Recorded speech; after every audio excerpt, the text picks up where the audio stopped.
online. Transfer initiated.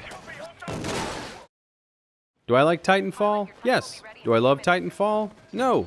It's a good first effort in what is clearly meant to be an introduction into a long-running franchise that will undoubtedly change a few things from year to year.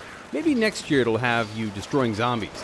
The year after it will let you customize your pilot's look, but that's the future. Let's discuss this Titanfall, which has some really cool elements, but comes up just short of being a great game. Titanfall is more than just Call of Duty with mechs, but it's obviously influenced by the Activision franchise. It's not the revolutionary definitive shooter that every outlet has claimed it to be, but it does empower the player. The story behind Titanfall is not much of one. The IMC and militia are at war with each other because it's a FPS and there has to be a conflict. The story is introduced through a short, dual-sided campaign, one for the IMC, one for the militia, that takes about 2 hours for each one to complete. Titanfall is a multiplayer game. Even in the campaign, you're playing it on one side with 5 teammates, and you're going against 6 human enemies. It's a chance to get acquainted with each of the game's modes, but as far as delivering a story, it fails miserably.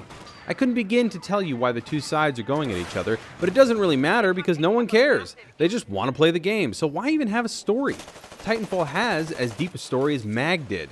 The story is delivered via voice acting in between matches, which is kind of annoying when you're trying to focus on changing your pilot and Titan loadouts, and through a couple minor changes on how you jump into the match. That's all. It's a waste of time.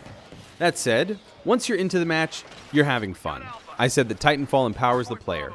This happens not through the Titans, which you might have thought, but when you're running around as a pilot. The parkour, wall running, and double jumping makes you feel like a superhuman. I found my time as a pilot more enjoyable than being in the Titan, and it's where player skill really takes effect. The controls handle exactly how you'd hope they would. The action feels like a mix of Call of Duty and Halo. What I don't understand is the hard-on that players have for Titans.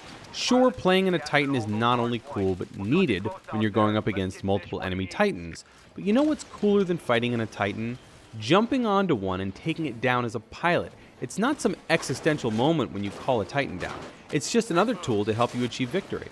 Everything about Titans becomes cooler when you're a pilot running around the colossal pieces of metal, or stalking them among the rooftops. The reason I say Titans are just another tool is because everything is so balanced in the game. Titans aren't the end-all be-all. No weapon feels overpowered, and no Titan for that matter. Everything you'll encounter has a counter, and if you do feel like something is overpowered, it's just because the player is better than you. Damn you aces of aces. There are also AI-controlled grunts and specters populating the battlefield, making it feel more alive. Not only do they help you rack up points, but they add a sense of chaos to everything. Titanfall's combat wouldn't feel as impactful without them. Acting as minions do in a MOBA, killing these guys will get you attrition points, experience points, help you complete challenges, and take time off your Titan respawn time. The map design is superb across the 5 game modes. The maps are as vertical as they are horizontal, begging the player to get to higher ground with the pilot's maneuverability. There are multiple ways to flank the enemy and position yourself to take out Titans, so the key is to keep moving. In case the parkour didn't give it away, you should always be moving. That said, I had some issues with spawning and getting killed immediately by someone standing right there. Like I said, there are only 5 game modes, and that's a downfall for the game. There's attrition, where you get points for killing grunts, pilots, and Titans, and the first to reach the point goal wins. Last Titan Standing is a best of 5 game mode. Everyone starts in a Titan, and when one team runs out of Titans and pilots, they lose the round.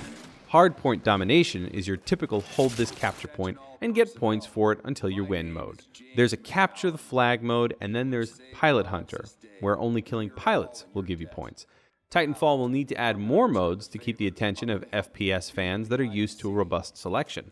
Likewise, the options available to you for loadouts feels a little lacking, but that might be due to the fact that you're making loadouts for pilots and Titans. You unlock newer weapons as you level up, and you get attachments for those weapons through challenges, such as enemies killed with said weapon. Then you have some more options to suit your playstyle, such as wall running longer or choosing a sprint ability instead of cloaking. There are also some choices for Titan core abilities and weapons. But Titanfall doesn't come close to the options available to you in games like Battlefield 4 and Call of Duty Ghosts. What Titanfall does have, though, are burn cards. Cards that are equipped for a single game and grant you power-ups until you die.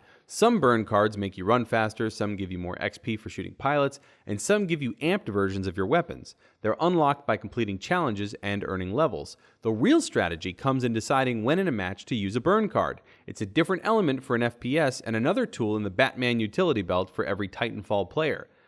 I've already said Titanfall is about player skill and empowering the player, and burn cards are part of that. We're giving Titanfall an 8. Titanfall isn't the most amazing shooter I've ever played. It doesn't live up to the unreasonable amount of hype it has received, but it is a fun game and a good one at that.